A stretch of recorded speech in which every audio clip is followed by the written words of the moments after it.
श्रीमद् भागवत गीता। श्रीमद् भागवत गीता के दूसरे अध्याय का महात्म्य। जय श्री कृष्ण। श्री भगवान कहते हैं कि हे लक्ष्मी, प्रथम अध्याय के महात्म्य का उत्तम उपाख्यान मैंने तुम्हें सुना दिया। अब अन्य अध्यायों के महात्म्य श्रवण करो। दक्षिण दिशा में वेदवेता ब्राह्मणों के पुरंदरपुर नामक नगर में श्रीमान देव शर्मा नामक एक विद्वान ब्राह्मण रहते थे।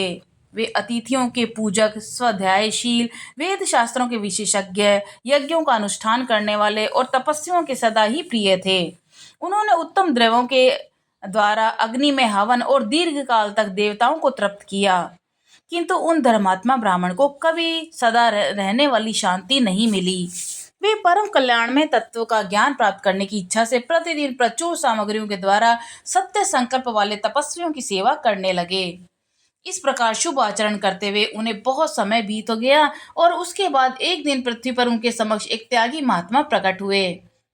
वे पूर्ण अनुभवी, आकांक्षा रहित, नासिका के अग्रभाग पर दृष्टि रखने वाले तथा शांत चित्त थे। निरंतर परमात्मा के चिंतन में संलग्न हो वे सदा आनंद विभोर रहते थे। देव शर्मा ने उन नित्य संतुष्ट तपस्वी को शुद्ध भाव से प्रणाम किया और पूछा, महात्मन, मुझे शांतिमय स्थिति कैसे प्राप्त होगी? तब उस आत्मज्ञानी संत ने देव शर्मा को सोपुर गांव के निवासी मित्रवान का, जो बकरियों का चरवाहा था, उसका परिचय दिया और कहा, वही तुमको उपदेश देगा। यह सुनकर देव शर्मा ने महात्मा के चरणों की वंदना की और समृद्धशाली सोपुर ग्राम में पहुंचकर उसके उत्तर भाग में एक विशाल वन देखा। उसी वन में नदी के किनारे एक शिला पर मित्रवान बैठा था। उसके नेत्र आनंद तारीक निश्चल हो रहे थे। वह अपलक दृष्टि से देख रहा था। वह स्थान आपस का स्वाभाविक बैर छोड़कर एकत्रित हुए परस्पर विरोधी जंतुओं से घिरा हुआ था। वहां उद्यान में मंद मंद वायु चल रही थी।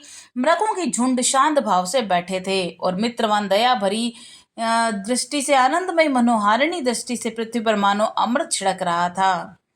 इस रूप में उसे देखकर देव शर्मा का मन प्रसन्न हो गया। वे उत्सुक होकर फिर बड़ी विनय के साथ मित्रवान के पास गए और मित्रवान ने भी अपने मस्तक को किंचित नवाकर देव शर्मा का सत्कार किया। उसके बाद विद्वान देव शर्मा अनन्य चित्त से मित्रवान के समीप गए और जब उसके ध्यान का समय समाप्त हो गया तो उस समय उन्होंने अपने मन की बात पूछी। महाभाग, मैं आत्मा का ज्ञान प्राप्त करना चाहता हूँ।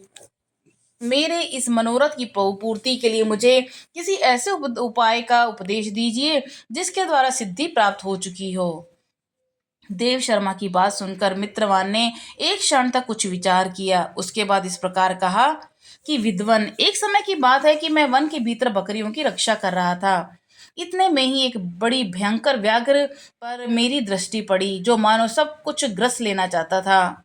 मैं मृत्यु से डरता था, इसलिए व्याघ्र को आते देखकर बकरियों की झुंड को आगे कर वहां से भाग चला गया। किंतु एक बकरी तुरंत ही सारा भय छोड़कर नदी के किनारे उस बाघ के पास बेरोक टोक चली गई। फिर तो व्याघ्र भी द्वेष छोड़कर चुपचाप खड़ा हो गया। उसे इस अवस्था में देखकर बकरी बोली कि व्याघ्र, तुम्हें तो अभिष्ट भोजन प्राप्त हुआ है। मेरे शरीर से मांस निकालकर प्रेम पूर्वक खाओ ना। तुम इतनी देर से खड़े क्यों हो? तुम्हारे मन में मुझे खाने का विचार क्यों नहीं हो रहा? व्याघ्र बोला, बकरी, उस स्थान पर आते ही मेरे मन में द्वेष का भाव निकल गया। भूख प्यास मिट गई, इसलिए पास आने पर भी अब मुझे तुमको खाने की इच्छा नहीं हो रही। व्याघ्र के यूं कहने पर बकरी बोली, न जाने मैं कैसे निर्भय हो गई, इसमें क्या कारण हो सकता है? यदि तुम जानते हो तो बताओ। यह सुनकर व्याघ्र ने कहा, मैं भी नहीं जानता। चलो सामने खड़े हुए इस महात्मा पुरुष से पूछते हैं। ऐसा निश्चय करके वे दोनों वहां से चल दिए और उन दोनों के स्वभाव में यह विचित्र परिवर्तन देखकर मैं बहुत विस्मय से पड़ा था। इतने में ही उन्होंने मुझसे ही आकर प्रश्न किया। वहां वृक्ष की शाखा पर एक वानर राज था। उन दोनों के साथ मैंने भी वानर राज से पूछा कि विप्रवर।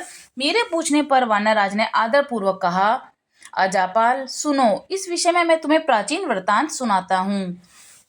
यह सामने वन के भीतर जो बहुत बड़ा मंदिर है, उसकी ओर देखो। इसमें ब्रह्मा जी का स्थापित किया हुआ एक शिवलिंग है। पूर्व काल में यहाँ सुकर्मा नामक एक बुद्धिमान महात्मा रहते थे, जो तपस्या में संलग्न होकर इस मंदिर में उपासना करते थे।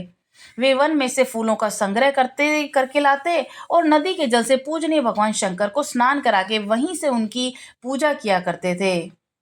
इस प्रकार आराधना का कार्य करते हुए सुकर्मा वहां निवास करने लगे। बहुत समय के बाद उनके समीप किसी अतिथि का आगमन हुआ। सुकर्मा ने भोजन के लिए फल लाकर अतिथि को अर्पण किए और कहा कि विद्वान, मैं केवल तत्व ज्ञान की इच्छा से भगवान शंकर की आराधना करता हूँ। आज इस आराधना का फल परिपक्व होकर मुझे मिल गया है, क्योंकि इस समय आप जैसे महापुरुष मुझ पर अनुग्रह किया है।